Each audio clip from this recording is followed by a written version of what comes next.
Well, it's my pleasure to welcome back Craig Sawyer, the founder of Vets for Child Rescue. Welcome to the King's Report. Thank you, sir. It's a privilege to be back on. It's always an honor to be here with you guys. Yeah. Well, there's a lot to cover. For those of you who may not know you, let me just share a little bit about Vets for Child Rescue. So you've had an amazing history. You joined the U.S. Marines. You're part of the SEAL Team 1. You were involved in Iraq, Desert Shield, Desert Storm. You were involved with mobile security.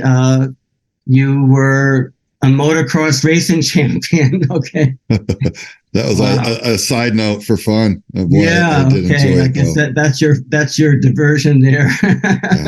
Yeah. And then you advised, filmmakers about military tactics and I guess the film industry. And I'm curious to hear what you may have seen in that context. And then you're involved with the Top Shot program and many others. And then you were motivated to found the nonprofit Vets for Child Rescue. Well, let's just start right there. What motivated you to found this new nonprofit? Yeah, what I learned of the harm being done to children here in the United States on an industrial scale, and coming from a covert background in counterterrorism and in the intelligence community and federal law enforcement, I saw what was going on here in the continental United States as a covert operation run at industrial scale. And for it to be that prevalent and to run with impunity at that scale, there had to be a lot of corruption, a lot of official top cover for it to prevail like it is. And so I prayed on it in my best understanding of how to combat this harm to children, this nasty demonic attack on the children, is to expose the operation, to compromise it, we would say, in the intelligence community, and cause the American populace to see it and understand it, and so that they can lock arms in front of the children and say no more. So that we have to stand up and revolt, literally revolt against this and drive this out of our culture so that we can protect the children again. Because right now they're being destroyed at a deeply disturbing rate. You know, it's interesting because people during the past several years, there was a lot of discussion about slavery, a horrific, very tragic history that our country has with slavery of Black people from Africa. But the reality is, from what you're saying, there's slavery going on right now. There is more slavery. There is more slavery happening right now than there has ever been in our country. It is covert. And it is kept deliberately from the people. And that's what Veterans for Child Rescue is doing, is gathering the factual evidence and demonstrating it to the people without refute so that they can see it. Because if anybody's complaining about the slavery in the past, I stand with them. I denounce it and rebuke it and reject it too. It is not acceptable. But the fact is, there's a greater level of harm and slavery happening right now. And if we genuinely care about those who are enslaved and harmed, we have to stand up and face what's happening right under our noses. We can't turn away and say, well, I want to be selective about my outrage and direct it at another country or another time. No, it's happening here. It's happening now. It is incumbent upon us, we the American people, to have the moral courage to stand up and face it and say, this is not okay. We will not allow it. And we will assert ourselves to the degree appropriate to drive this from our culture. This is what's on our plate right now. And it makes you wonder, by focusing on something that happened more than 150 years ago, you almost wonder whether there's a distraction going on to not have people think about what's actually happening in the present moment. We can't do anything about the past, obviously, but there's nothing we could do right now. And you actually made a documentary called Contraland, which I highly recommend to all the viewers. But you would imagine that Netflix and the other platforms would want to show that to their audience. Did you get any cooperation from the media platforms, or no?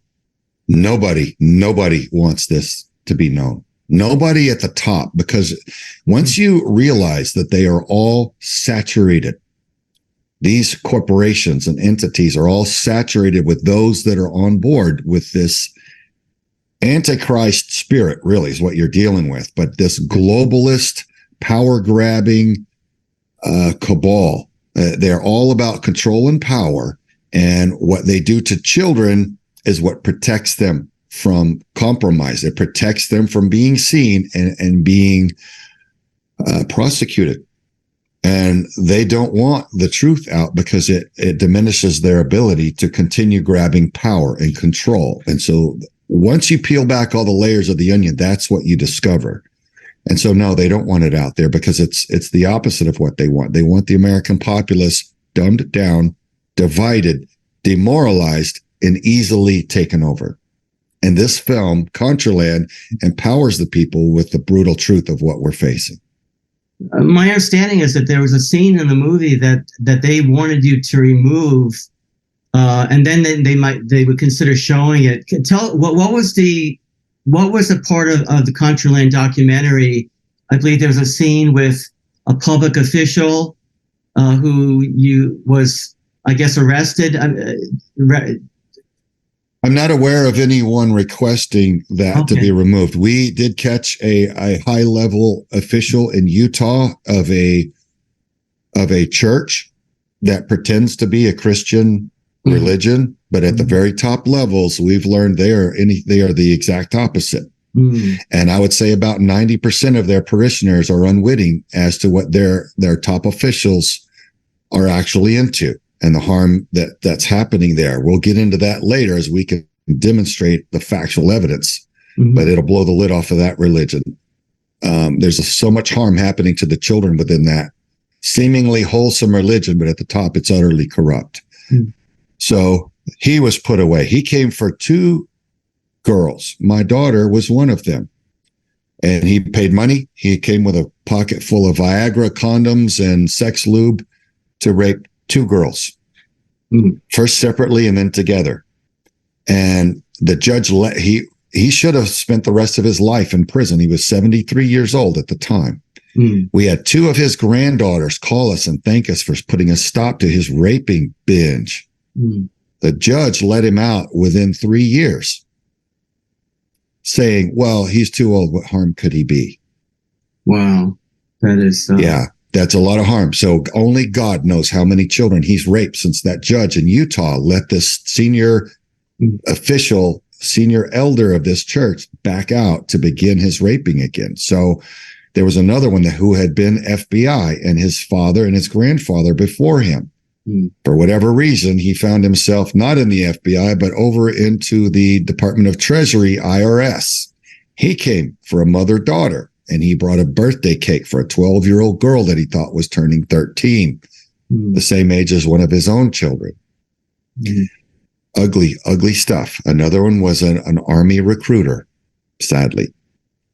So there's so much harm happening, and this evil can manifest in the heart of any man. So it's not one particular institution or agency, but it is mankind. It's an individual thing, but it spreads its roots and tentacles around everything it can. So we need to realize that children have to be off limits for any abuse and any sexual behavior. They're just not wired for that. They are God's purest and most innocent.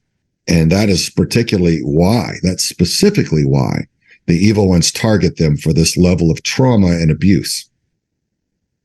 What about the issue of blackmail? I mean, can you explain how does this child trafficking lead to political power or control over political officials? Okay, the globe's various intelligence agencies from different nations conduct what we refer to as brownstoning operations.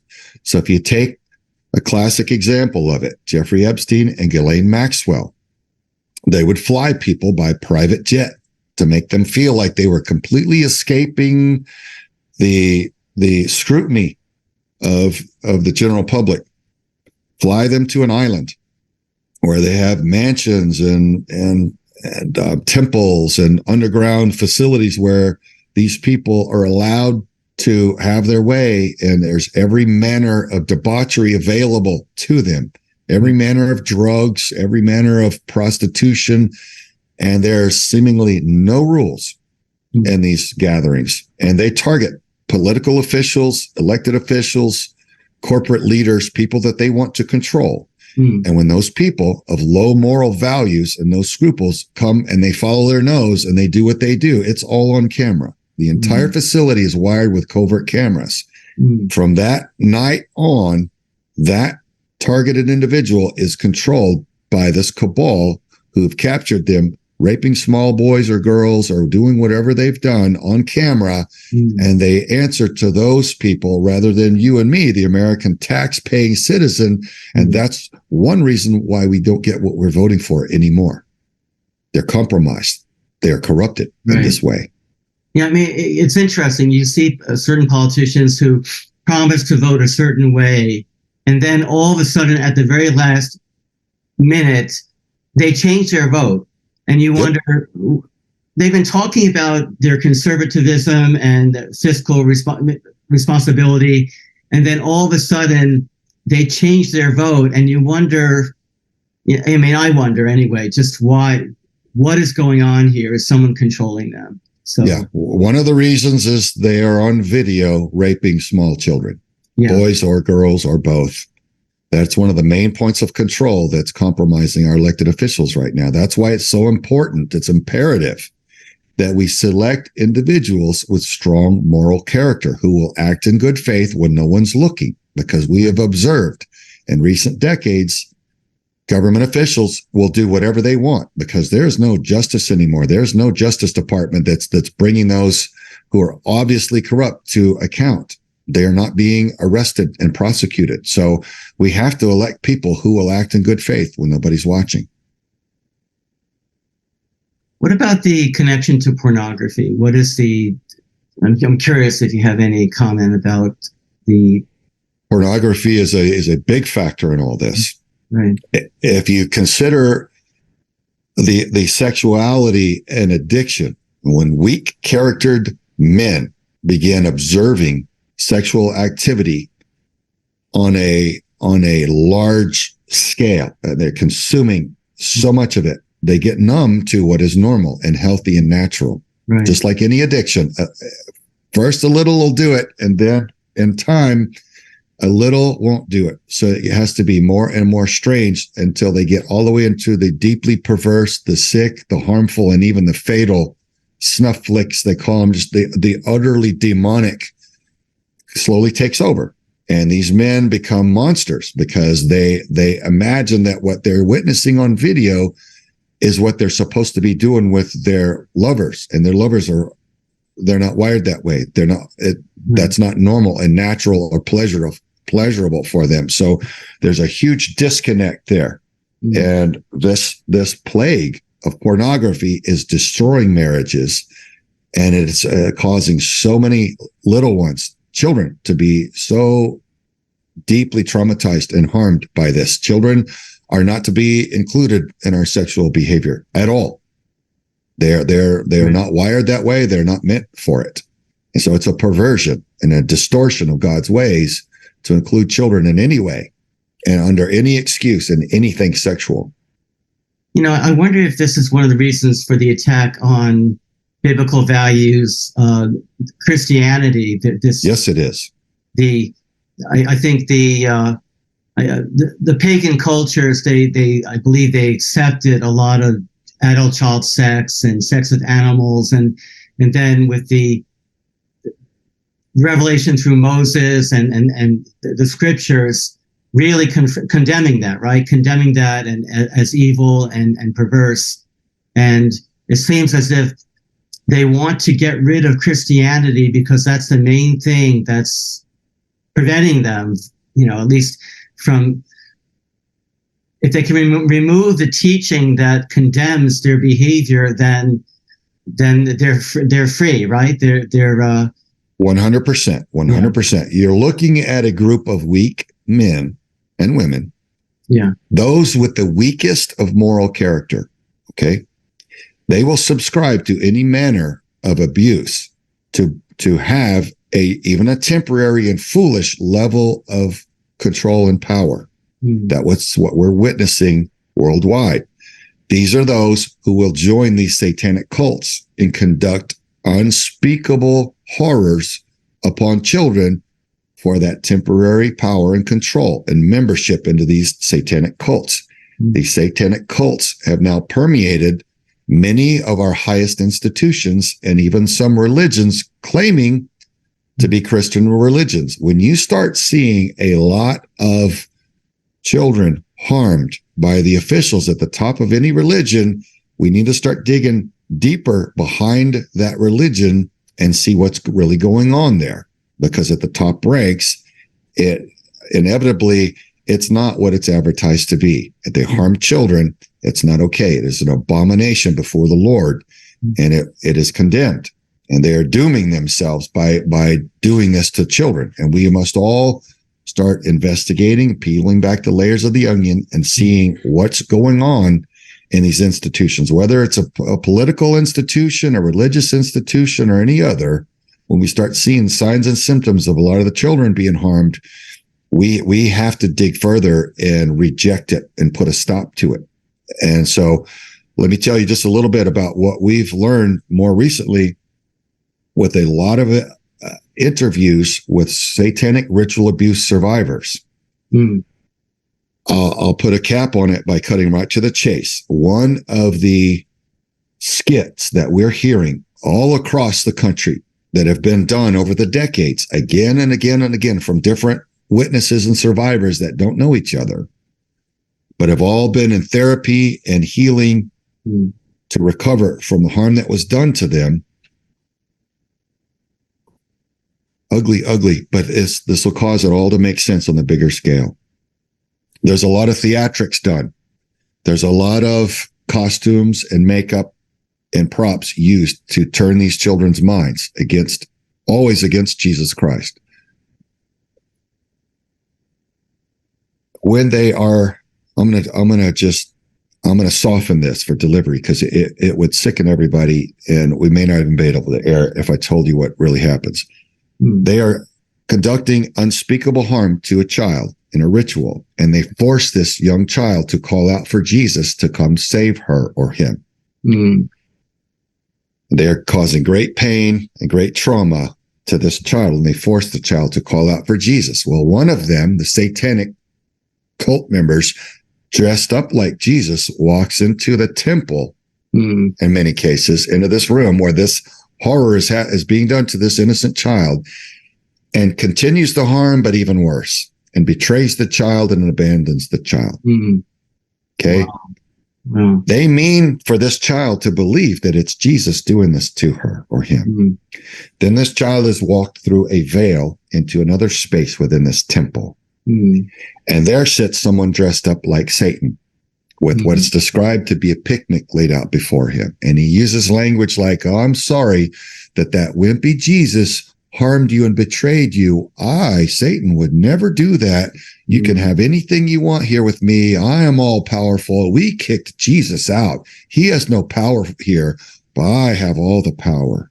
I will always take care of you." So, man, if you understand that this is what Satan has his followers do to the children, that this is what they mean to do, to drive the children away from their creator, away from their salvation, away from the love and the power that they have, and down into this fear state, this distorted, horrified trauma state, where they believe that somehow Satan is the solution and Satan controls that realm, then you understand Satan's plan globally. So take the same intention of this little skit that's done to so many precious children and blow it up to global scale. Right. Now you can understand what this global cult, this globalist cabal means to do. Yuri Bezmenov warned us about it with the ideological subversion. G. Edward Griffin warned us about it. The 45 communist goals states what they are out to do. This is all demonic. This comes straight from Satan himself. They mean for the global populace to turn away from Jesus Christ and turn to their own selfish, divided, traumatized, lusty greed, where Satan controls everything so that he can have their souls and draw them down into hell rather than them going to paradise, to heaven. That's it. It's a war over souls. And that on the global scale, it's just a little more sophisticated and it's a little more subtle because we as adults have a lot more wisdom and experience and hopefully discernment than a small child does. But let me share you something very beautiful that's happened so many times. And it's happened even with my own wife and her early trauma and abuse. So many times when these children are being traumatized so horrifically, the spiritual veil is torn open. They can see into the spirit realm. They can see the demonic and they can see the divine. They often see Jesus himself because he'll come and comfort them. One case, this woman, she's fully grown now and she's been through decades of therapy and healing. And she's an amazing, highly intelligent person, relaying the factual evidence, relaying her experience in good faith of what she experienced. She said when she was being raped by this costumed Jesus, this man, this demonic man, she was able to see Jesus himself in his glory and she knew it was him because he had the holes in his hands. And he approached her and he told her she was going to be okay. And he comforted her through this. Now, this happened with my own wife. My own wife said every time Jesus would come to her and say, sweetie, you don't need to be here right now for this. Come with me. And he would walk her to a beautiful place by a stream with a big flat rock where they would sit down and he would hold her. And she says, Craig, it was so physical, so tangible. I know what his robe smells like. I know what it smells like. If I had the words, I could describe it to you and recreate it for you. I know. I'm like, what a beautiful, beautiful thing. In this horror, in this attempted distortion of this child's understanding, so many times they can see what's really going on. So there is no defeating the Creator by Satan. Satan's efforts are futile. They are foolish and they are doomed. And so, but what we're witnessing is this clash between the forces of good and evil. And it's never Hare Krishna or Buddha or Allah or anyone else that they bring in to defile these children with. It's Jesus Christ. That's other. The one that they hate. Okay. That's revealing. That lets you know who the power is. Right. That's the one. And there's no other that comes to the children in their time of trauma and rescues them and takes their soul out of their body and comforts them other than Jesus Christ. And I'll tell you right now, Russ Disdar's crew, who's done so much demonic deliverance ministry over the decades, say, Craig, there's no other name that we speak where there's any response. But when we speak to the demonically possessed, the name of Jesus, there is a frantic desperation and a response to get away. So that's the name. And they said, Craig, you don't even have to, because I asked them about it. I said, should we speak it in the ancient Hebrew? Like I personally prefer to speak the name like in the ancient Hebrew, Yeshua or Yahusha or Yahweh or Yahweh Sabaoth, the great I am, Lord of hosts. And they're like, no, you don't even have to say it that way. Just speak it. Then Jesus, just plain the Americanized version it's totally understood in the spirit realm. You don't have to translate. It's all, speak it any way you want. They know what you mean. And the power is absolute. So what a beautiful, beautiful thing. But yeah, that's who we're dealing with. Yeah, there are There are principalities and all these other entities, but they all serve Satan on the dark side. And you've got the different levels of angels, but they all serve Jesus Christ, the Father, in heaven. So there's two entities that are at war. Right. And that's what we're witnessing, all the symptoms of this spiritual conflict. One thing that I can't really understand is if these people, they know that there is a spiritual world, and they know we are all going to the spirit. None of us are going to live forever. We're all going to be, you could say, promoted to the spirit world, and they have no fear. They have no fear of being judged. I mean, I just don't. It's irrational. I don't know what the explanation is, but I join you in this, being confounded by their lack of wisdom and discernment on which way to go. God has given us free will. Right. And for whatever reason, there's a percentage of mankind who, instead of choosing righteousness, chooses rebellion. Right. And these are among those men. Yeah. They've chosen it. There is cause and effect in this world. So their actions harm many, many others. But there's a severe price to pay for it. The Bible's clear about that. Right. They will not escape. And I do not want to be anywhere near them on their judgment day. I don't know what that looks like, but I could just try to comprehend the judgment. But as for me and my house, we will serve the Lord. And for the rest of my days, I will serve the kingdom of heaven for all that I'm worth. And it's a privilege.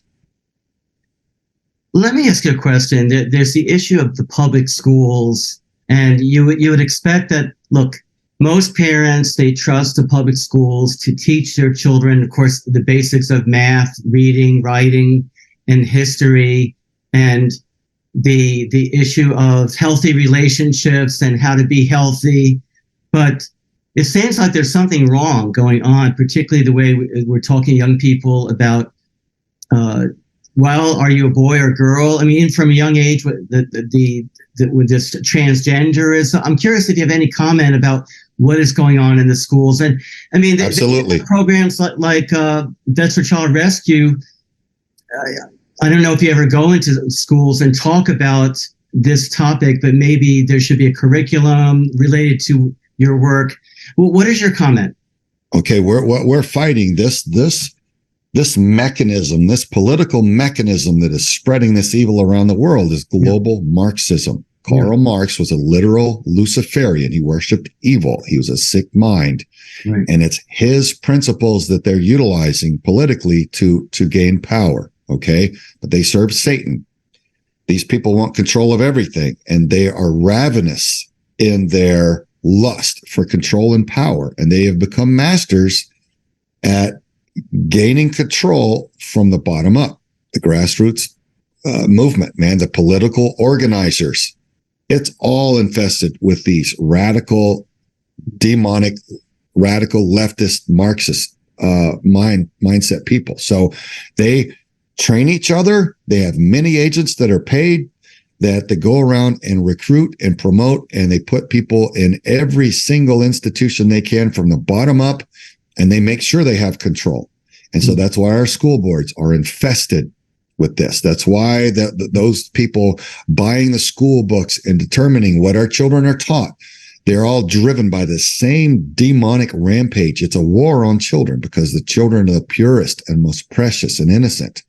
So this is Satan's way of making war on their little ones, making sure they do not learn that which is empowering, with the knowledge that would cause them to be able to be healthy, strong adults. The nuclear family unit, the strong, loving mother and father unit, that's under attack. Everything that would cause the children to be well secured, well empowered, and highly educated on the knowledge they need to know to grow up to be strong men and women of God and follow their path and choose for themselves without pressure which way they want to go. That's all being undermined and manipulated. So that's what you're seeing. That's why there's this drag queen story hour and all this vile filth being brought against the children. It's horrific. And that's why you have utterly corrupt agencies that are now infested by those with demonic spirits in their hearts, going after with frantic desperation concerned mothers standing up at school board meetings, asking hard questions as to why their elementary school children are being defiled and shown such vulgar pornographic material that the mother would get kicked off of social media as an adult for showing the same content. Yeah, and they're labeling parents as potential domestic terrorists.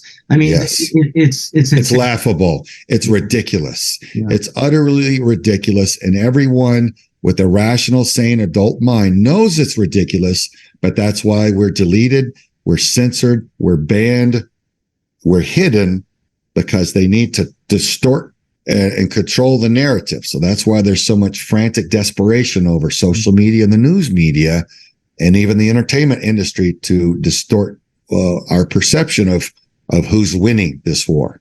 Right. Well, there's definitely an attempt to demoralize the American people and make people feel helpless. And 100%. I really admire the work that you do, and you're giving people hope that we can stop. We can stop. I guess piece by piece, you rescue one person at a time or a group of young people at a time. And well, what can people do? What can people do to help your work, or what could people do in their local town? What advice do you have? Number one, start prayer networks, praying against this right. cloaking, this veil of secrecy that hides this demonic rampage against our children worldwide. Okay. This whole global Marxist political agenda is demonically driven. They are having the folks on the demonic left, on the radical satanic cult groups. They are dedicated, man. They put on their robes and they have ceremonies and they pray against us and against Jesus Christ and what he's doing here. We need to get more active in having dedicated prayer warrior groups praying against this harm, this war against the children and against all of our souls worldwide. We need to get busy praying. That is how this war is made, and we need to begin sharing the truth on it so that people understand what's going on. So we have our website, v4cr.org, loaded with all manner of tools and empowerment, knowledge, what's going on, what you need to know, and what you can do against it. We need to get these Soros-funded DAs and attorneys general and judges off the bench. He has funded their campaigns with the agreement. It should be illegal to do so, but he has funded their campaigns with the agreement that they will not prosecute very harmful crimes, entire categories of crimes, including child rape and child trafficking. This is a glaring conflict of interest. We should never have allowed it. But now that it's happened, we must undo it. We must identify these judges. They're in the attorneys or the AGs. The DAs in every major city now are corrupted. Look at them. If they've got George Soros funding, they are corrupt, and they need to be voted off the bench and replaced with those who will act in good faith. Because the children are not being protected right now. And that's why child trafficking and child rape crimes are completely spinning out of control. We cannot survive this as a nation. God will judge us for it. And I believe now's the time when this is all coming out. It seems to be God's preordained time for this to be exposed so that we, the American populace, can make a choice. Either rise up and revolt against it in good faith. That's the only righteous call, and drive this filth from our culture, or turn a blind eye to it and say, oh, I just can't. It's too ugly, and allow it to continue. If we do that, I believe Revelations lays out that we will be the subject of God's judgment. And it's very harsh. Very harsh. If we are, in fact, Babylon the Great, mother of harlots, as it looks like to me, I still have hope that it's not us, but I don't see any other nation that fits that other than the United States. If that's us, our country burns to the ground within 1 hour. That could be a nuclear exchange, or that could be a super volcano that blows, that they call a continent killer, that would vaporize 2/3 of our continent in one blast, and then kill everything else with all the toxic waste and the cloud cover and everything else that follows up and just buried mountains of ash and everything else. There's a lot of ways that God can bring his judgment. He doesn't need a nuclear exchange or a continent killing super volcano to do it. Right. But those are in place, and that can happen at a moment's notice. So we have a choice to make. We have a choice to make. And that's why all this is coming to light now, as I believe it's God's time that we are to see it and make that choice as a nation. Well, the wonderful thing is there are groups like Vets for Child Rescue, and I really want to encourage everyone to go to the website vets4childrescue.org, and there's many. You have a weekly radio show. You have so many resources and articles about the media and other things that people can learn, can educate themselves. Well, I want to thank you for coming on the King's Report today, Mr. Sawyer. We really love what you do, and we pray for you, for your victory. Thank you. Thank you. It'll be all of our victory, because the children, man, they're all children of God. They are all precious and innocent, and they are worthy of everyone's protection. So we're all in this together. All our children are being targeted and are under attack. So thank you for amplifying the message, getting the truth out to the people. God bless all you guys. Appreciate you very much. All right. God bless.